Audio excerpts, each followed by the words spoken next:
15 माणसे रोज 8 तास काम करून एक काम 35 दिवसात पूर्ण करतात, तर तेच काम 25 माणसे रोज 7 तास काम करून किती दिवसात पूर्ण करतील?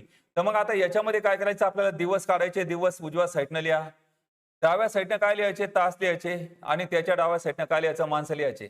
मग सांगा, 15 माणसे रोज 8 तास काम करून किती दिवसात संपवतात? 35 दिवसात संपवतात. तेच काम 25 माणसं सर्व 7 तास काम करून किती दिवसात पूर्ण करतील? तर मग आता या ठिकाणी काय करायचंय? मास आणि तास दिले, दिवस काढायचे. काय करायचं? वरच्या गुणाकार, खालच्या खालच्याचा गुणाकार. सांगा, 15 गुणिला 8 गुणिला 35. आपण सांगा 25 गुणिला किती? 7. मग आता 7 आणि 35 कोणत्या पाड्यात? 7च्या. 7 1 7, 7 5 35. तर मग आता इथं सांगा, 15 आणि 25 किंवा 5 1 5, 5 5 25, 5 1 5, 5 3 15, 8 3 किती? 24. म्हणजे 3 आणि 8चा गुणाकार 24 आला. पर्याय क्रमांक 2. आता पुढचं गणित पहा.